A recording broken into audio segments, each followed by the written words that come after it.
কিনিম বুলি ভাবিছে যদি এই ঠাইলৈ যাওক। এই ঠাইত আটাইতকৈ কম দামত পাব সোণ। বিশুদ্ধতাৰ ক্ষেত্ৰতো চিন্তা কৰিব নালাগে আপুনি। পানীতকৈও সস্তা সোণ। কিন্তু কিয় আহকচোন জানো। ডুবাইবাসীৰ বাবে সোণ পানীৰ দৰে। সোণৰ ঘড়ী আৰু গাড়ীৰ কথা হয়তো আপুনিও দেখিছে আৰু শুনিছে। কিন্তু ডুবাইৰ এই শ্বেখসকলে সোণ পিন্ধাৰ পৰা খোৱালৈকে সকলো কামতে ব্যৱহাৰ কৰে। ইয়াত সোণ তোলাৰ দ্বাৰা নহয়, কিলোৰ দ্বাৰা বিক্ৰী কৰা হয়। গতিকে কিহৰ বাবে ডুবাইত সোণ ইমান সস্তা আৰু সাধাৰণ হৈ পৰিছে, এই কথা আজি আমি আপোনালোকক জনাবলৈ ওলাইছোঁ। গতিকে এই ভিডিঅ'টো শেষলৈকে চাওক। ডুবাই সোণৰ চহৰ বুলিও কোৱা হয়। হয়, সোণৰ চহৰ। আৰু ইয়াৰ কাৰণ হ'ল ডুবাইৰ উন্নয়নত সোণৰ অৱদান প্ৰায় তেল আৰু পৰ্যটনৰ দৰেই। এফালে ইয়াত ডুবাইত বিশ্বৰ ডাঙৰ ডাঙৰ কোম্পানীবোৰৰ কাৰ্যালয় আৰু বিলাসী শ্ব'ৰুম আছে। একে সময়তে ডুবাইত এখন বজাৰ আছে য'ত 1000ৰো অধিক সোণৰ দোকান আছে, যিয়ে দৈনিক হাজাৰ হাজাৰ কিলো সোণৰ ব্যৱসায় কৰে। হয়, হাজাৰ হাজাৰ কিলো সোণৰ ব্যৱসায়। এতিয়া আটাইতকৈ ডাঙৰ প্ৰশ্নটো হৈছে যে ডুবাইলৈ ইমান সোণ ক'ৰ পৰা আহে আৰু কিয় ডুবাইৰ বজাৰত কেৱল লাভহে আছে। আচলতে ডুবাইয়ে দক্ষিণ আফ্ৰিকাৰ পৰা বৃহৎ পৰিমাণে কেঁচা সোণ আমদানি কৰে আৰু তাৰ পিছত সেই কেঁচা সোণৰ পৰা ধুনীয়া ধুনীয়া গহনা তৈয়াৰ কৰা হয়। তাৰ পিছত ডুবাইৰ ডাকটিকট লগোৱাৰ দৰে লগে লগে এই গহনাটোৰ হাৰ ডুবাইত সোণৰ হাৰৰ সমান হয়। আৰু এইটো কেৱল তেনেকৈ নহয়, ডুবাইত নিৰ্মিত এই গহনাবোৰ দেখাত ইমানেই বিশুদ্ধ আৰু সুন্দৰ যে কেৱল ডুবাইতে নহয়, সমগ্ৰ বিশ্বতে বিক্ৰী হয়, য'ত ভাৰত আৰু চীন আগৰণুৱা। আৰু এইদৰেই ডুবাইত প্ৰতি বছৰে প্ৰায় 1200 টন সোণৰ ব্যৱসায় হয়। সমগ্ৰ বিশ্বতে বিক্ৰী হোৱা সকলো সোণৰ ভিতৰত সৰ্বাধিক অংশ প্ৰায় 29% কেৱল ডুবাইৰ। এই সোণৰ বজাৰখন ইমানেই ডাঙৰ যে ডুবাইত প্ৰায় 6083টা কোম্পানীয়ে সোণৰ খণ্ডত কাম কৰে। আৰু যোৱা বছৰ এই মহামাৰীৰ সময়ত ডুবাইত 5,52,000 কোটি টকাৰো অধিক মূল্যৰ সোণ বিক্ৰী কৰিছিল। এতিয়া আমি সকলোৱে জানো যে ভাৰততো ৰাইজৰ মাজত সোণৰ উন্মাদনা বহুত বেছি। বিয়া আদি অনুষ্ঠানত সোণৰ প্ৰচুৰ ব্যৱহাৰ হয়। সংযুক্ত আৰৱ আমিৰশ্বাহী চহৰ ডুবাইত বৃহৎ সংখ্যক ভাৰতীয়ই বাস কৰে আৰু সোণৰ প্ৰতি আমাৰ তীব্ৰ আগ্ৰহৰ বাবে আমি ভাৰতীয়সকল সোণৰ বিনিয়োগৰ ক্ষেত্ৰত আগৰণুৱা। ভাৰতীয়ৰ পিছতে ডুবাইত সোণৰ ক্ষেত্ৰত সৰ্বাধিক বিনিয়োগকাৰী হৈছে পাকিস্তান, ব্ৰিটেইন, ছৌদি আৰৱ, ওমান আৰু কানাডাৰ। বজাৰৰ আকাৰৰ পিছত এতিয়া ডুবাইৰ সোণ সমগ্ৰ বিশ্বতে কিয় ইমান বিখ্যাত আৰু কেনেকৈ সোণৰ ইমান ডাঙৰ বজাৰ হৈ পৰিল সেই বিষয়ে কওঁচোন আহক। ইয়াৰ আটাইতকৈ ডাঙৰ কাৰণটো হ'ল সোণৰ বিশুদ্ধতা আৰু গুণগত মানৰ ক্ষেত্ৰত ডুবাইয়ে বিশ্বৰ ভিতৰতে 1 নম্বৰ স্থান লাভ কৰিছে। ডুবাইত সোণ বিক্ৰী কৰা সকলো জুৱেলাৰীয়ে সকলো সোণৰ বিশুদ্ধতা আৰু গুণগত মান পৰীক্ষা কৰিহে চৰকাৰৰ পৰা প্ৰমাণ পত্ৰ লাভ কৰে। ইয়াৰ উপৰিও প্ৰতিখন জুৱেলাৰীয়ে নিজৰ ষ্ট'ৰৰ পৰা বিক্ৰী হোৱা প্ৰতিটো সোণৰ বস্তুত সোণৰ বিশুদ্ধতা চিহ্নিত কৰাটো বাধ্যতামূলক। এই চিহ্নটোৱে সোণটো কিমান কেৰেট সেইটো কয় আৰু এই চিহ্নটো সমগ্ৰ বিশ্বতে বৈধ। কেৱল এয়াই নহয়, যদি কোনো জুৱেলাৰীয়ে হলমাৰ্ক নোহোৱাকৈ সোণ বিক্ৰী কৰে বা মিশ্ৰিত সোণ বিক্ৰী কৰে, তেন্তে UAEৰ জালিয়াতিৰ বিৰোধী আইন অনুসৰি তেওঁক 2 বছৰ পৰ্যন্ত কাৰাদণ্ড বা 2 কোটি টকা পৰ্যন্ত জৰিমনা বিহা হ'ব পাৰে। ডুবাইত কিমান কঠোৰ আইন। ডুবাইলৈ যোৱা যিকোনো ব্যক্তিৰ পৰা এই কথা সুধিব পাৰে। জৰিমনা আৰু শাস্তিৰ ভয়ৰ বাবে ভুৱা বা নিম্ন গ্ৰেডৰ সোণৰ ব্যৱসায় প্ৰায় নগণ্য।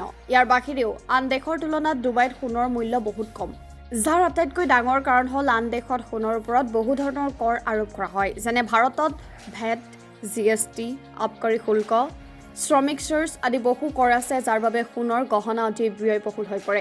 কিন্তু ডুবাইত সোণৰ গহনা ক্ৰয়ৰ ক্ষেত্ৰত মাত্ৰ 5% ভেট আৰোপ কৰা হয় আৰু এই কৰ 2018 চনৰ জানুৱাৰী মাহৰ পৰা কাৰ্যকৰী কৰা হৈছে। অৰ্থাৎ 2018 চনৰ আগতে ডুবাইৰ পৰা সোণ ক্ৰয় কৰাটো আজিতকৈও কম আছিল। ইয়াৰ উপৰিও ডুবাইলৈ অহা পৰ্যটকে ভেট ৰিফাণ্ড দাবী কৰিব পাৰে, যাৰ ফলত পৰ্যটকৰ বাবে সোণ আৰু সস্তা হৈ পৰে। লগতে সমগ্ৰ ডুবাইৰ প্ৰতিখন দোকানতে সোণৰ দাম বা হাৰ একেই, কাৰণ ইয়াত আন্তঃৰাষ্ট্ৰীয় সোণৰ দাম অনুসৰণ কৰা হয়, যি আন্তঃৰাষ্ট্ৰীয় বজাৰ অনুসৰি সলনি হৈ থাকে। ইয়াৰ সুবিধাটো হ'ল প্ৰতিখন দোকানলৈ গৈ সোণৰ দাম পৰীক্ষা বা আলোচনা কৰাৰ হেঁচা নাথাকে।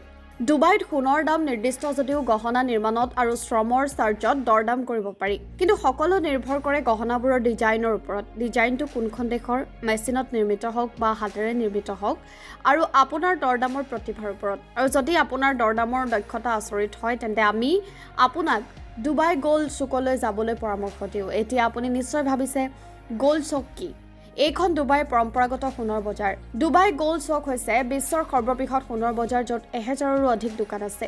ইয়াৰ উপৰিও প্ৰতিটো মলত দুমাছ মালাবাৰ, কল্যাণ জুৱেলাৰ্ছৰ দৰে ডাঙৰ ডাঙৰ ব্ৰেণ্ডৰ সোণৰ দোকানো উপস্থিত থাকে। ইয়াত আপুনি গহনাসমূহৰ শেহতীয়া ডিজাইনসমূহ পাব। আপুনি যিকোনো দোকানৰ পৰাই বজাৰ কৰিব পাৰে, কাৰণ প্ৰতিখন দোকানে বিশুদ্ধতাৰ নিশ্চয়তা দিয়ে আৰু ইয়াত আপুনি সহজে বিশ্বৰ বিভিন্ন দেশৰ আচৰিত ডিজাইনৰ গহনা বিচাৰি পাব।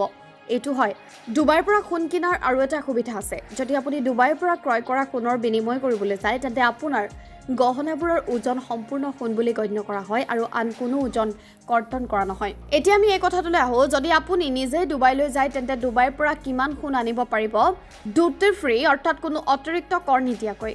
Central board of direct tax and custom অৰ্থাৎ CBICৰ মতে যিকোনো ভাৰতীয় ভ্ৰমণকাৰীৰ বৈধ ভাৰতীয় পাছপোৰ্ট আছে আৰু যিজনে এবছৰতকৈ অধিক সময় বহিৰাজ্যত বাস কৰি আছে, তেওঁ ডুবাইৰ পৰা সোণৰ গহনা লগত লৈ আহিব পাৰে। কিন্তু ইয়াৰ অৰ্থ এইটো নহয় যে আপুনি আকাংক্ষিত পৰিমাণত সোণ কিনি তাৰপিছত ভাৰতত বিক্ৰী কৰিব লাগে। ইয়াৰ ওপৰতো এটা সীমা আছে আৰু ডুবাইৰ পৰা আপুনি কিমান সোণ কৰমুক্ত আনিব পাৰে জানি লওঁ আহক।